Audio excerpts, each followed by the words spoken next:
जय हिंद दोस्तों। इससे पहले हमने आपको ब्रेन भी पढ़ा दिए थे, न्यूरॉन भी पढ़ा दिए थे। उसके बाद ग्लैंड पढ़ाए थे। ग्लैंड कितने प्रकार के होते हैं ये समझाए थे। ग्लैंड 3 प्रकार के हैं। बाह्यस्रावी ग्रंथि होता है, अंतःस्रावी ग्रंथि होता है, मिक्स ग्रंथि जिसको मिश्रित ग्रंथि कहते हैं। उसमें से पहला प्रकार हम देखेंगे अंतःस्रावी ग्रंथि के बारे में। तो अंतःस्रावी ग्रंथि के बारे में देखेंगे और ये वीडियो बहुत अहम होने वाला है। आप जरा भी स्किप ना करेंगे और लास्ट तक देखेंगे। नए होंगे तो सब्सक्राइब करेंगे, दोस्तों में शेयर करेंगे और कमेंट करना नहीं भूलेंगे। तो आगे देखिए अंतःस्रावी ग्रंथि।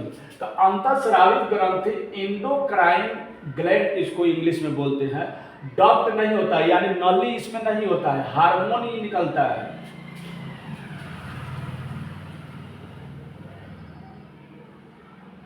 अंतःस्रावी ग्रंथि से अगर जो पदार्थ निकलता है उसको हार्मोन कहते हैं और इसमें ब्लड टच में रहता है, यानी संपर्क होता है। ये हो गया अंतःस्रावी ग्रंथि के बारे में। कोई पूछता है अंतःस्रावी ग्रंथि क्या है, तो ब्लड टच में रहता है और इससे निकलता जो पदार्थ है हार्मोन कहते हैं इसमें। और ये शरीर के अंदर होता है। शरीर के अंदर तो तीनों होता है। अब इससे जो निकलता है, जो भी ग्रंथि, जो भी हार्मोन निकलता है, उस सारे हार्मोन का नाम लिखे हैं और एक एक करके आप देखेंगे इस वीडियो में। तो हम देखेंगे ऊपर से, सर से लेके पांव तक जितने हार्मोन निकलते हैं सबको हम देखेंगे एक एक करके। लगभग 7-8 गो इसमें हार्मोन निकलता है, इसको देखना है। तो सबसे पहले हम ऊपर वाला लेते हैं, सर का। सबसे पहले होता है हाइपोथैलेमस ग्रंथि।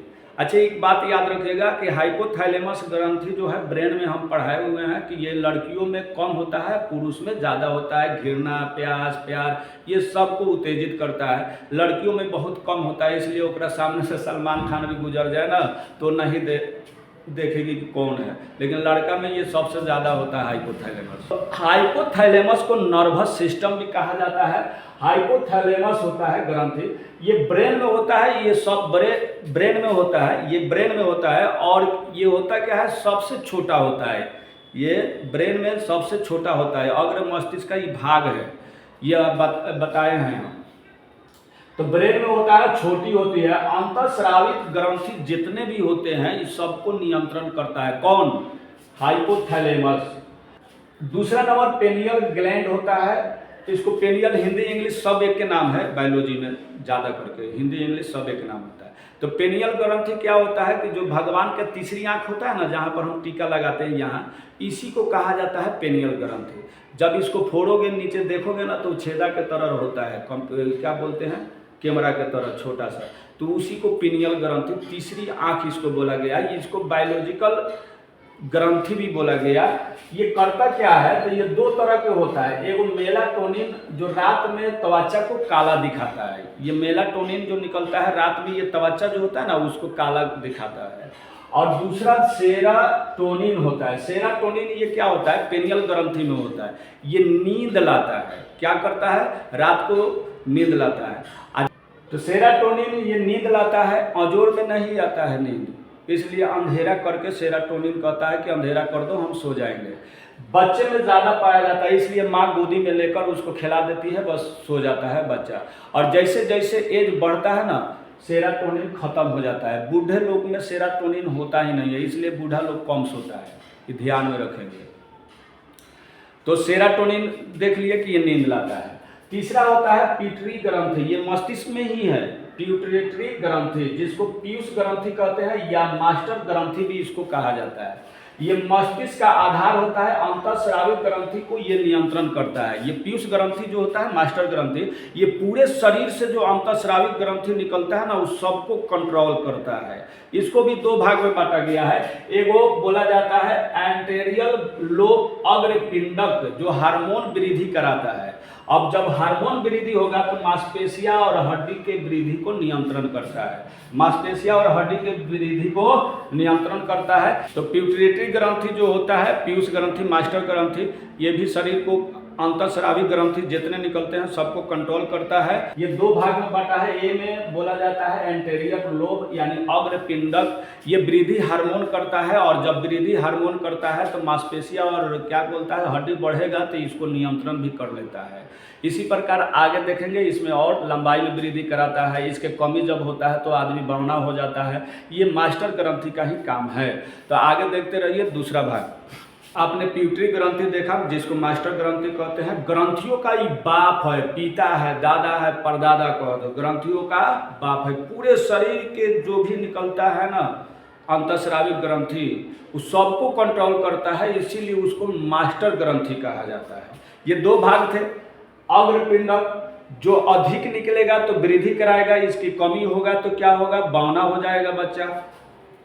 दूसरा देखिए अग्रपिंडक क्या करता है, अधिक होने पर लंबाई में वृद्धि करता है, कमी होने पर आदमी बौना हो जाता है। नर में शुक्राणु को नियंत्रण करता है, मादा में अंडाणु नियंत्रण करता है। शुक्राणु जो मर्द में शुक्राणु ना निकलता है जो जनन क्रिया में निकलता है, और औरतों में अंडाणु निकलता है, ये जनन के आगे पढ़ेंगे। और औरतों में दूध स्रावित करने में ये मदद करता है। जो दूध स्रावित करता है ना ऑक्सीटोसिन होता है। ये क्या होता है, इतना हल्का कर देता है कि 2 दिन का बच्चा भी दूध पी लेता है माँ का। ये दूध खूब तेजी से स्रावित कराता है। और माल जाल का जो होता है ना इसमें ऑक्सीटोसिन नहीं पाया जाता है, इसलिए इसमें क्या होता है थोड़ा जोर से उसको दूहा जाता है, तो इसको सुई लगा दिया जाता है। और सुई लगाओगे तो दूध तेजी में माल जाल का बाहर निकल जाता है और उसका बच्चा नहीं पी पाता है, जिससे बच्चा कुपोषित हो जाता है। तो ये नहीं करना चाहिए।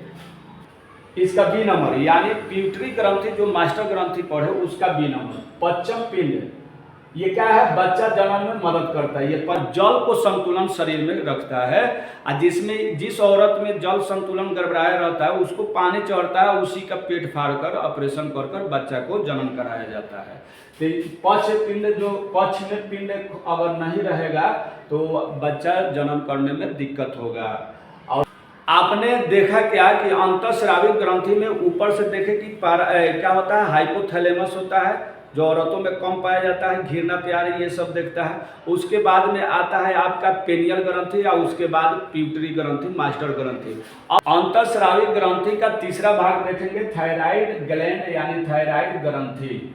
ये कहाँ होता है, तो ये ग्रास नली यहाँ है ना, यहीं पर है, लैरिक्स इसको बोलते हैं, जहाँ फूड पाइप होता है यहीं पर होता है, इसी को थायराइड ग्रंथि कहा जाता है। सबसे बड़ी अंतःस्रावी ग्रंथि है। सबसे छोटी तो आप पढ़े हैं फर्स्ट है हाइपोथैलेमस, सबसे छोटी होता है, और सबसे बड़े जो है यही होता है क्या, थायराइड ग्रंथि। ये बीपी को नियंत्रण करता है, किसको, बीपी यानी ब्लड प्रेशर को नियंत्रण करता है। थायराइड ग्रंथि जो होता है ये बीपी को नियंत्रण रखता है। जिसमें ये ज़्यादा हो जाएगा ना, थायरॉक्सिन ज़्यादा निकलेगा, थायराइड से थायरॉक्सिन हार्मोन निकलता है, जिसमें ज़्यादा एकदम खिसियाल रहेगा, बुझाएगा कोनो को काट देगा, मार देगा, चीर देगा, फाड़ देगा। इसलिए बूढ़ा लोग कहा है कि खाए में डट के मार में हट के, खाए में डट के मार में हट के। 10वां के एग्जाम में पूछा है, इंटर के भी एग्जाम में कई बार पूछा है कि थायराइड ग्रंथि से कौन सा हार्मोन निकलता है, तो थायरॉक्सिन। घुमाकर पूछा है कि थायरॉक्सिन हार्मोन किस ग्रंथि से निकलता है, तो थायराइड ग्रंथि से। जब ये थायरॉक्सिन खत्म हो जाएगा, आयोडीन की कमी हो जाएगा, तो बोल रहा है कि कमी होगा तो क्या होगा, घेगा रोग होगा। ये पुरुष में होता है, मर्द में, औरत में, सब में। और इसके अगर कमी होगा तो बच्चा में क्रिटिज में बीमारी होता है, जो बच्चा बुद्धिमंद हो जाता है, यानी एकदम जहाँ रहेगा सुस्ताया रहेगा, दिमागे उसका काम ना करेगा। किस में, थायरॉक्सिन की कमी हो जाएगा, आयोडीन की कमी हो जाएगा। तो जब बच्चा में आयोडीन और थायरॉक्सिन की कमी हो जाएगा, थायरॉक्सिन की कमी हो जाएगा, आयोडीन की कमी हो जाएगा, तो बच्चा में क्या हो जाएगा, मंद बुद्धि का हो जाएगा। जहाँ रहेगा एकदम लालूगा लेखन, भकुआ लेखन, जेने रहेगा ताकते रहेगा, चलाके नहीं होगा। तो माँ बाप को भी समझना चाहिए, जो बच्चा चंचल नहीं है, चलाक नहीं है, एकदम भकुआ लेखन भकुआया हुआ है, तो समझ लो कि उसमें आयोडीन की कमी है, थायरॉक्सिन की कमी है। उसको डॉक्टर से कंसल्ट करो, उसका इलाज कराओ, सही हो जाएगा। और देखिए तीसरा बीमारी होता है मैक्सोडेर्मा। मैक्सोडेर्मा बीमारी है जो क्या करता है, मांसपेशियों को बढ़ाता है, मोटापा कर देता है। औरतों में ये ज़्यादा होता है, औरतों में क्या होता है, ज़्यादा होता है, इसलिए औरत जो है मोटाकर समियाना लेखन फैला रहता है। तो औरतों में आयोडीन और थायरॉक्सिन की कमी ज़्यादा हो जाता है, इसलिए औरत जो है समियाना लेखन क्या होता है, मोटा के एकदम समियाना लेखन तना रहता है।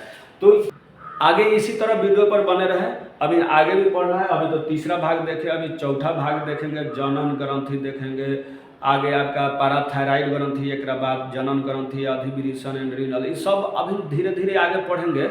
इस नए होंगे तो सब्सक्राइब भी कर लीजिएगा, शेयर भी कर दीजिएगा दोस्तों को। अब बहुत मज़ेदार होने वाला है वीडियो, आगे देखते रहिएगा, एकदम अंत तक देखिएगा वीडियो को, और सब्सक्राइब भी कर लीजिएगा, दोस्तों को शेयर भी कर दीजिएगा, और कमेंट करना काहे भूलेंगे, उनका आपके हाथों में बीमारी हो जाएगा। कमेंट भी कीजिए ताकि आगे शुरू किया जाए। तो चलिए बने रहिए, अंत तक देखिए।